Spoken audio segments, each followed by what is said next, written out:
നമസ്കാരം. അങ്ങനെ കുറച്ച് നാളുകൾക്ക് ശേഷമാണ് നമ്മളിപ്പോൾ പുതിയൊരു വീഡിയോ ആയിട്ട് വരുന്നത്.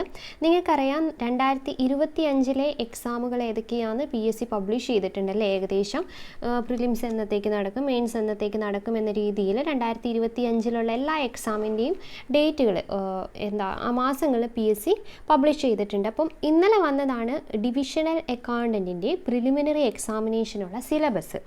അപ്പോൾ ഡിവിഷണൽ അക്കൗണ്ടൻ്റ് എന്ന് പറയുന്നത് എല്ലാ ഡിഗ്രിക്കാർക്കും അപ്ലൈ ചെയ്യാൻ പറ്റുന്ന ഒരു പോസ്റ്റാണ്. ഇത് കാറ്റഗറി നമ്പർ 724/2024 കാറ്റഗറി നമ്പർ. ഇപ്പോൾ ഒരുവിധം എല്ലാവരും അപ്ലൈ ചെയ്തിട്ടുണ്ടാവുമെന്ന് പ്രതീക്ഷിക്കുന്നു. ഇതിൻ്റെ പ്രിലിംസ് പറഞ്ഞിരിക്കുന്നത് എന്നാണ്? പ്രിലിംസ് നമ്മളോട് മെയ് ജൂലൈ എന്ന് പറഞ്ഞിട്ടുണ്ട്. മെയ് ജൂലൈ അതാണ് പ്രിലിംസ് പറഞ്ഞിട്ടുള്ളത്. പിന്നെ മെയിൻസ് നടക്കുന്നത് ഓഗസ്റ്റ് ഒക്ടോബറാണ് മെയിൻസും പറഞ്ഞിട്ടുള്ളത്. അപ്പോൾ ഇതിൻ്റെ സിലബസ് ഇപ്പോൾ PSC പബ്ലിഷ് ചെയ്തിട്ടുണ്ട്. അപ്പോൾ സിലബസ് എന്തൊക്കെയാണെന്ന് നമുക്കൊന്ന് ഡീറ്റെയിൽ ആയിട്ട് നോക്കാം. അതുകൂടാതെ പിന്നെ എനിക്ക് പറയാനുള്ളത്, നമ്മുടെ സ്റ്റാറ്റിസ്റ്റിക്കൽ അസിസ്റ്റൻറ്റ് വിളിച്ചിട്ടുണ്ട് അല്ലേ. ഏതാണ് അതിൻ്റെ കാറ്റഗറി നമ്പർ വരുന്നത് 741 കേട്ടോ. 741/2024. അതിൽ BCom പ്ലസ് സ്റ്റാറ്റി, അതായത് BComൻ്റെ കൂടെ ബിസിനസ് സ്റ്റാറ്റിസ്റ്റിക്കോ അങ്ങനെ സ്റ്റാറ്റിസ്റ്റിക്സും കൂടി പഠിച്ചിട്ടുള്ളവർക്കാണ് അപ്ലൈ ചെയ്യാൻ സാധിക്കുന്നത്. അതും നോട്ടിഫിക്കേഷൻ നിങ്ങൾ നോക്കുക, നിങ്ങൾക്ക് പറ്റുന്നതാണെങ്കിൽ അപ്ലൈ ചെയ്യാൻ വേണ്ടിയിട്ട് നോക്കുക. അപ്പോൾ അതിൻ്റെ സിലബസ് വന്നിട്ടില്ല, മിക്കവാറും നാളെയൊക്കെ ആയിട്ട് അത് സിലബസ് നമുക്ക് പ്രതീക്ഷിക്കാം. അപ്പോൾ എന്താണ് ഈ ഡിവിഷണൽ അക്കൗണ്ടൻറ്റിൻ്റെ പ്രിലിമിനറി സിലബസ് എന്ന് നമുക്ക് നോക്കാം. അതിൽ ആദ്യം തന്നെ 3 ഇവർ ഡിവൈഡ് ചെയ്തിട്ടുണ്ട്. GK ആൻഡ് ജനറൽ ഇംഗ്ലീഷ് വരുന്നത് 30 മാർക്കിന്, പിന്നെ എലമെൻ്ററി ബുക്ക് കീപ്പിംഗ് വരുന്നത് 30 മാർക്കിന്, പിന്നെ ഉള്ളത് അരിത്തമാറ്റിക് മെൻസുറേഷൻ, അത് എലമെൻ്ററി ബട്ട് പ്രാക്ടിക്കൽ 40 മാർക്കിനാണ്. അപ്പോൾ BComകാരെ സംബന്ധിച്ച് നമുക്കറിയാം, നമ്മുടെ കയ്യിൽ ബുക്ക് കീപ്പിംഗ് അല്ലേ, എലമെൻ്ററി ബുക്ക് കീപ്പിംഗ് നമുക്ക് അത്യാവശ്യം അറിയാവുന്ന കാര്യങ്ങളാണ്. ഡീറ്റെയിൽ ആയിട്ട് നോക്കിക്കഴിഞ്ഞാൽ GK നമ്മുടെ സാധാരണ സിലബസ് പോലെ തന്നെ, ഏതാണ് ഡിഗ്രിക്ക് വേണ്ടിയിട്ടുള്ള സിലബസ് അതേ ഇത് തന്നെയാണ്. പക്ഷേ മാർക്ക് ഡിസ്ട്രിബ്യൂഷൻ വരുമ്പോൾ കുറവാണെന്നേ ഉള്ളൂ. ഹിസ്റ്ററി 2 മാർക്ക്, ടോട്ടൽ GK 15 മാർക്കാണ് കൊടുത്തിരിക്കുന്നത്. History 2 mark. ഹിസ്റ്ററിക്ക് കണ്ടോ നമ്മുടെ ഡിഗ്രി പ്രിലിംസിനുള്ള അതേ സിലബസ് ആണ്. അതുകൊണ്ട് ഞാൻ ഡീറ്റെയിൽ ആയിട്ട് പറയുന്നില്ല. മാർക്ക് ഡിസ്ട്രിബ്യൂഷനിലാണ് ഇതിൽ വ്യത്യാസം വന്നിരിക്കുന്നത്. ഇനി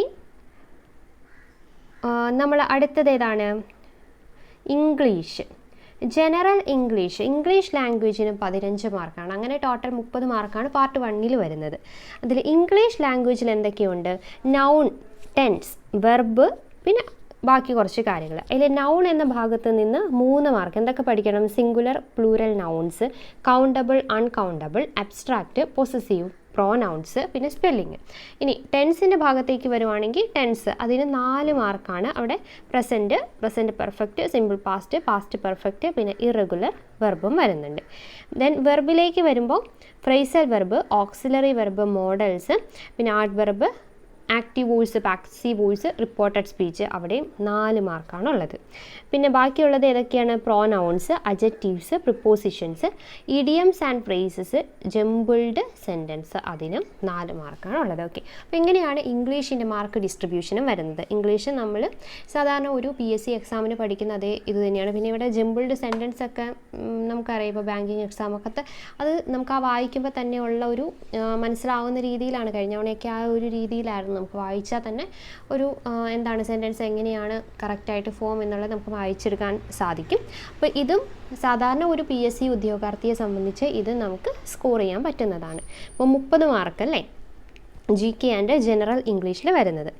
ഇനി നമ്മുടെ എലമെൻ്ററി ബുക്ക് കീപ്പിങ്ങിലേക്ക് വരുമ്പോൾ അവിടെ നമുക്ക് കിട്ടുന്നതും 30 മാർക്കാണ്. എലമെൻ്ററി ബുക്ക് കീപ്പിംഗ് നമുക്ക് നോക്കാം.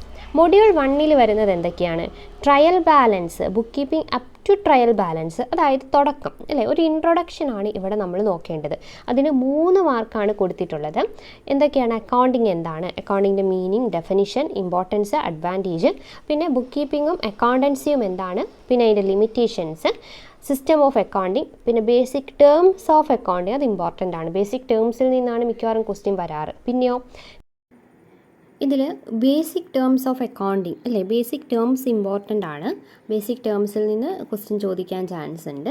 പിന്നെ ജേണൽ, അതിൻ്റെ സബ്സിഡറി ബുക്സ്, പിന്നെ പോസ്റ്റിംഗ്, ലെഡ്ജറിലേക്ക് ഇങ്ങനെ പോസ്റ്റ് ചെയ്യുന്നു, അതിൻ്റെ പേരുകൾ, അങ്ങനെയുള്ള കാര്യങ്ങളൊക്കെ ഉണ്ട്. നമ്മൾ ഓൾറെഡി ഇതിനെ പറ്റിയിട്ട് ക്ലാസ് ഇട്ടിട്ടുണ്ട് കേട്ടോ, കുറച്ച് ക്ലാസ് ടോട്ടലായിട്ട് ഇട്ടിട്ട് നമ്മുടെ അതിന് പറഞ്ഞുതരാം ക്ലാസ്സിൻ്റെ കാര്യം.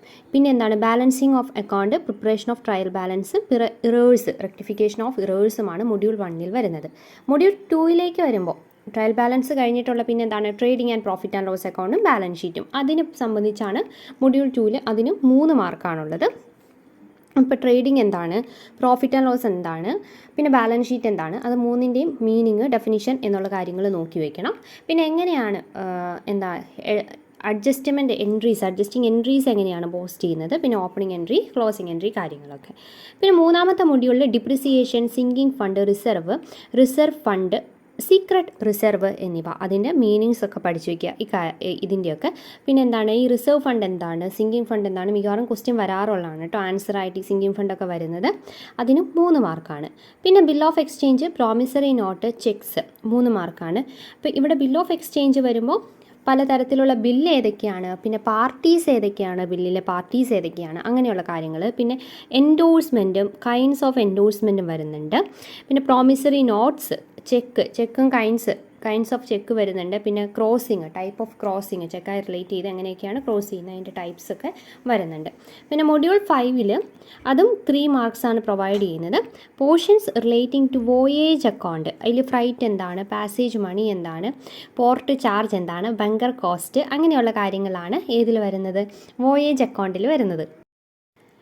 ഇനി മൊഡ്യൂൾ 6നും 3 മാർക്സ് ആണുള്ളത്. അത് സെൽഫ് ബാലൻസിങ് ലെഡ്ജേഴ്സ് ആണ്, സെൽഫ് ബാലൻസിങ് ലെഡ്ജേഴ്സ്. പിന്നെ മൊഡ്യൂൾ 7 വരുമ്പോൾ അവിടെ വരുന്നത് എന്താണ്, ഇനി മൊഡ്യൂൾ 7 വരുമ്പോൾ അവിടെ എന്താണ് ക്യാപിറ്റൽ ആൻഡ് റവന്യൂ, പിന്നെ റെസിപ്റ്റ്സ് ആൻഡ് പേയ്മെൻറ്റ്സും, ഇൻകം ആൻഡ് എക്സ്പെൻഡിച്ചർ, ഇതിനെ പറ്റിയിട്ടാണ്. അതിനെ ഡിഫറൻഷ്യേറ്റ് ചെയ്ത് തന്നെ പഠിക്കണം, കാരണം കുറേ ക്വസ്റ്റ്യൻസ് ഇത് റിലേറ്റ് ചെയ്ത് ചോദിക്കാൻ സാധ്യതയുണ്ട്. 3 മാർക്ക് അല്ലേ, അപ്പോൾ അത് എന്തായാലും നമുക്കിതിൽ നിന്ന് പ്രതീക്ഷിക്കാവുന്നത് ഒരു ക്വസ്റ്റ്യൻ തന്നിട്ട് അത് ഏതിൽ വരുന്നു, ഇപ്പോൾ റെസിപ്റ്റിലാണോ, പേയ്മെൻറ്റിലാണോ, അല്ലെങ്കിൽ ഇൻകം ആണോ, എക്സ്പെൻഡിച്ചർ ആണോ എന്ന രീതിയിൽ ക്വസ്റ്റ്യൻസ് ചോദിക്കും.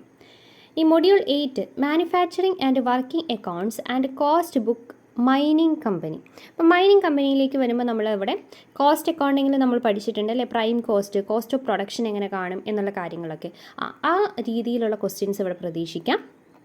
പിന്നെ mining cost book, mining company, അതിൻ്റെ പ്രിപ്പറേഷൻ എന്നിവ, അതും 3 മാർക്ക്.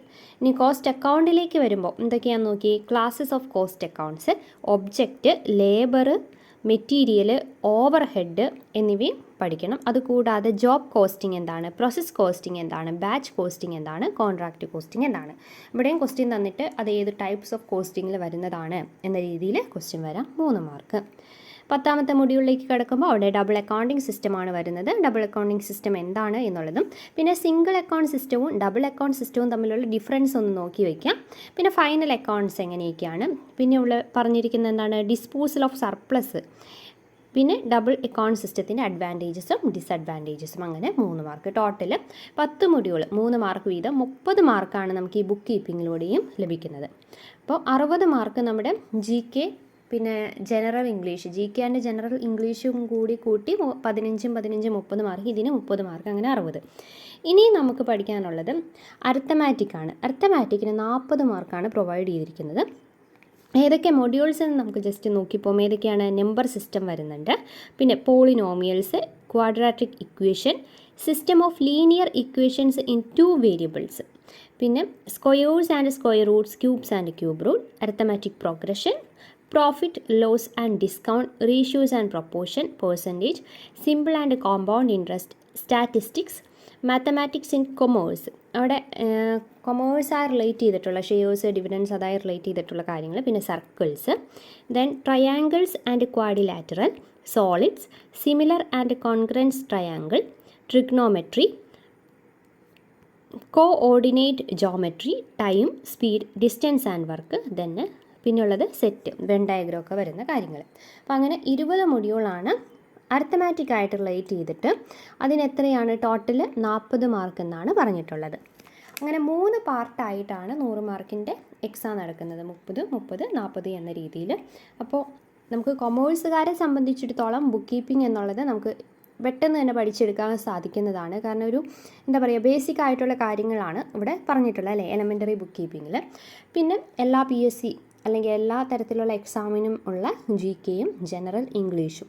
പിന്നെ എക്സ്ട്രാ വരുന്നതാണ് അരിത്തമാറ്റിക്. അപ്പം മുൻ വർഷത്തെ ക്വസ്റ്റ്യൻ പേപ്പേഴ്സൊക്കെ കണ്ടവർക്ക് മനസ്സിലാവും എങ്ങനത്തെ ക്വസ്റ്റ്യൻസ് ആണ് ചോദിച്ചിട്ടുള്ളത് എന്നുള്ള കാര്യങ്ങളൊക്കെ. അപ്പോൾ ആ രീതിയിൽ വേണം പഠിക്കാനായിട്ട്. ഇനി നമ്മുടെ ക്ലാസ്സിൻ്റെ കാര്യം പറയുകയാണെങ്കിൽ നമ്മൾ ഓൾറെഡി ഇതിന് ക്ലാസ് ചെയ്തിട്ടുണ്ട് അക്കൗണ്ടിങ്ങിൽ. അപ്പോൾ ആ ക്ലാസ്സുകളൊക്കെ നിങ്ങൾ ഡെയിലി ഇനി കാണുക. ഇപ്പോൾ promissory note, type of cheques, അതൊക്കെ നമ്മൾ ഡീറ്റെയിൽ ആയി തന്നെ എടുത്തിട്ടുണ്ട്. അപ്പോൾ ഇപ്പോഴേ മുതൽ മെയിലാണല്ലോ നമ്മുടെ എക്സാം, സമയമുണ്ട്. ഡെയിലി ഒരു ഇത്ര ക്ലാസ്സുകൾ വെച്ച് നിങ്ങൾ കണ്ടു കഴിഞ്ഞാൽ അത് സെറ്റാവുന്നതായിരിക്കും. ഇത് കൂടാതെ നേരത്തെ പറഞ്ഞ പോലെ നമുക്ക് പിന്നെ ഉള്ളത് സ്റ്റാറ്റിസ്റ്റിക്കൽ അസിസ്റ്റൻ്റ് ആണ്. സ്റ്റാറ്റിസ്റ്റിക്കൽ അസിസ്റ്റൻറ്റിൻ്റെ സിലബസ് പബ്ലിഷ് ചെയ്തിട്ടില്ല. പബ്ലിഷ് ചെയ്യുമ്പോൾ അത് നമുക്ക് എങ്ങനെയൊക്കെയാണ് എന്നുള്ള കാര്യങ്ങളൊന്ന് ഡിസ്കസ് ചെയ്യാം. ഓക്കെ.